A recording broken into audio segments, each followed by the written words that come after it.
अकबर एक बार तानसेन से बोले, हमें लगता है कि तुमसे बढ़िया गायक पूरे विश्व में नहीं होगा। बहुत ध्यान से सुनिएगा। तो तानसेन ने एक सरोवर था पास में, उसमें उंगली बोर करके बाहर निकाली तो एक बिंदु गिरी। बोले, मेरा गायन तो इस बिंदु के समान है, मेरे गुरुदेव इस सरोवर के समान है। स्वामी श्री हरदास जी महाराज। तो अकबर बोला, ये तो देखो हर शिष्य का स्वरूप होता है, वो अपने गुरु की ज्यादा ही महिमा गाता है। तानसेन बोले, मैं झूठी महिमा नहीं गा रहा हूं, मैं वास्तविकता कह रहा हूं। हमारे गुरुदेव सामान्य नहीं है। अकबर बोला, तो मैं तो तब मानूं जब मैं खुद सुनूं। तानसेन बोले, ऐसे तो बिल्कुल मत चले जाना, वो कभी नहीं सुनाएंगे, क्योंकि वो संसार को थोड़ी सुनाते हैं। एक बात हम अपनी कथा में कहते हैं, बहुत ध्यान से सुनना है। हमारे सामने दीदी बैठी हैं, भैया बैठे हैं, हमारे आज भी पराग जी आए हैं और हमारे कृष्ण भैया बैठे हैं। सब स्वर से सबको रिझाते हैं, विशेष रूप से प्रिया प्रियतम का भाव रखते हैं। अब तो हमारे विपराग जी भी किशोरी जी को खूब रिझाते हैं, लाडली जी को खूब मनाते हैं अपने स्वर से खूब। एक बार कहीं कह रहे थे कि अब तो महाराज जी भजन भी मैं प्रिया प्रियतम का स्मरण करके ही गाता हूं। और कभी कई हमारे जो इनके प्रेम वाले भजन है ना, प्रेम वाले भजन जो संसार के दिल टूटे लोग गाते हैं, अगर वो भी कई बार प्रिया जी को स्मरण करके गा दिए जाएं तो कोई अतिशयोक्ति नहीं है, उसमें भाव प्रकट हो जाता है। तो एक बात हमारी सुनिएगा, हमने इतने रसिकों के चरित्र पढ़ लिए, सुन लिए, अभी कोई बहुत नहीं पढ़ लिए, पर जितने पढ़ लिए उससे एक बात हमें समझ में आ गई कि ठाकुर जी को गायन बहुत प्रिय है। स्वयं नहीं गाते ठाकुर जी, गाते हैं, बहुत अच्छा स्वर है ठाकुर जी का, लेकिन ठाकुर जी को सुनना बहुत अच्छा लगता है। नरसिंह मेहता वो केदारा गा देते हैं तो ठाकुर जी ऐसे दौड़ के आते हैं जैसे मानो 56 भोग धराए हो नरसिंह ने, लेकिन ठाकुर जी को प्रिय लगता है। मीराबाई, सूरदास, कृष्णदास, कितने भक्त हुए ऐसे, सबने गा गा करके ठाकुर जी को रिझाया। यहां से एक बात सिद्ध है जा भैया, सब साधन एक तरफ, और यदि आपके पास सुंदर कंठ है तो वो भाव एक तरफ। साधन से व्यक्ति जितनी देर में ठाकुर जी को प्राप्त करेगा, कंठ से व्यक्ति उससे पहले ठाकुर जी को प्राप्त कर लेगा। अरे ये सब महापुरुष सामने बैठे हैं, ये लोग जब अपने भाव निमग्न होकर के संकीर्तन में जाते हैं ना, प्रवेश करते हैं, तो साक्षात प्रिया प्रियतम विहार करते दिखने लगते हैं सामने। गायन बहुत प्रिय लगता है ठाकुर जी को। तो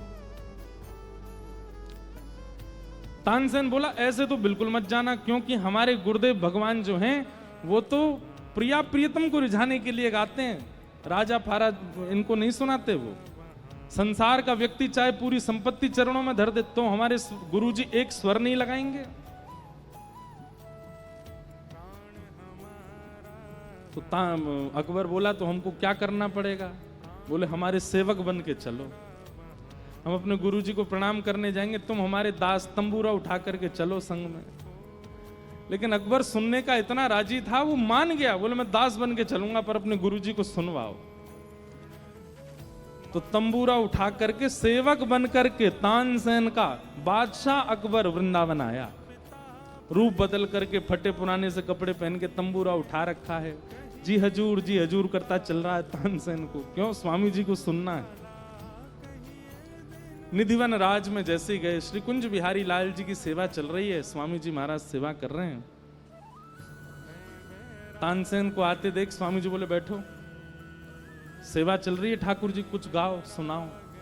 तो तानसेन ने कुछ गाना प्रारंभ किया। तानसेन के पद भी बहुत अच्छे हैं, एक मुझे याद नहीं है, पर मुझे कल सुनाऊंगा। कल तानसेन का भी भाव, स्वामी जी के चरित्र और सुनाएंगे ना कल तानसेन का एक पद सुनाएंगे।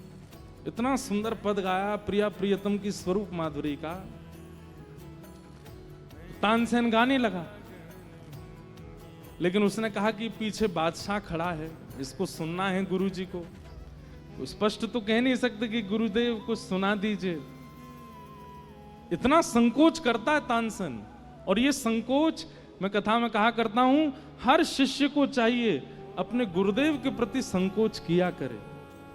संकोच गहना है शिष्य का। यदि वो बिल्कुल संकोच नहीं करता, बहुत मुंह लगे हो जाते हैं ना, तो आप ये समझिए कि आप गुरुदेव की कृपा से वंचित हो।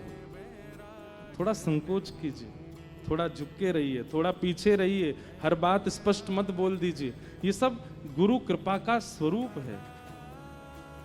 तो तानसेन स्पष्ट तो बोल नहीं सकता कि स्वामी जी कुछ सुना दो, तो गाते गाते गाते उसने अपनी गायकी में त्रुटि की। जैसी त्रुटि की स्वामी जी ने देखा, ठीक से गाओ।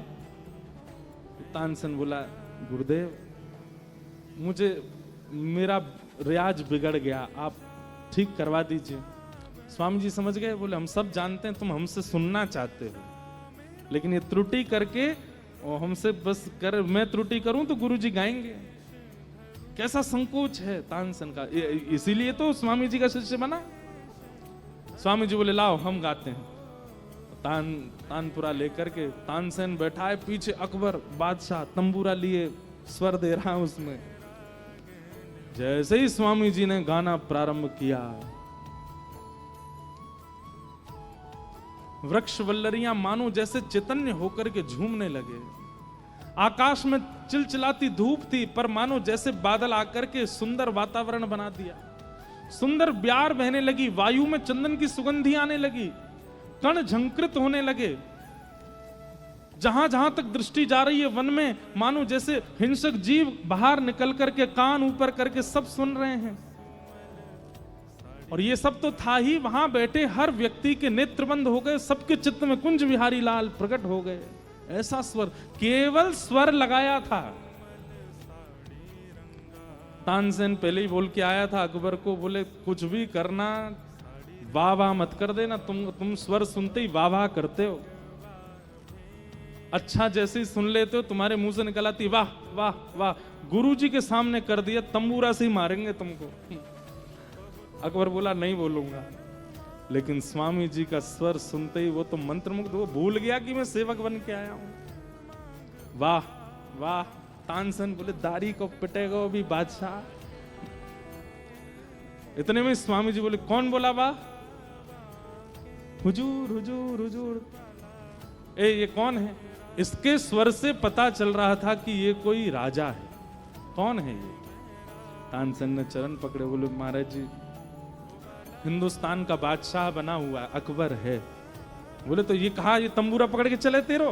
बोले नहीं, आपको सुनने के लिए आए तो रूप बदल करके, राजकीय वेश में तो नहीं आ सकते। स्वामी जी को क्रोध तो आया, लेकिन इस बात से रीझ गए कि चलो कुछ भी हो, आचार्यों के सन्मुख आया, वृंदावन आया, राजकीय रूप में नहीं आया, सेवक बन करके आया। अकबर ने कहा मुझे कुछ सेवा दे दो। बोले जा केसी घाट को एक कोनो टूट को बनवा दे भाई। अकबर बोला ये भी कोई बात है, हिंदुस्तान के बादशाह से आप कह रहे हो कोना बनवा दूं मैं?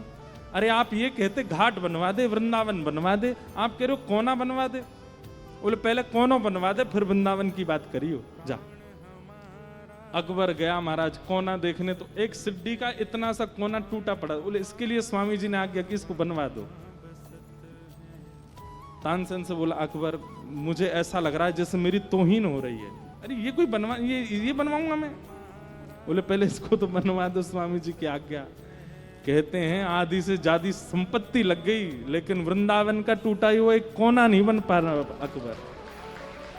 अंत में जाकर के स्वामी जी के सामने नतमस्तक हो गया। बोले क्षमा कर दो भगवान, मुझसे गलती हो गई, मैं कोना भी नहीं बनवा सकता वृंदावन का। स्वामी जी बोले अब आई अकल ठिकाने, तू वृंदावन को निर्माण करेगो, तू वृंदावन को महिमा बनावेगो, ये श्यामा श्याम को नित्य विलास है। ऐसे नृपति द्वार ठाड़े रहे, बड़े बड़े राजा द्वार पर खड़े रहते हैं, लेकिन स्वामी जी की चित्त वृत्ति कुंज बिहारी लाल जी का परित्याग नहीं करते, सदा उनमें ही विलीन रहते हैं।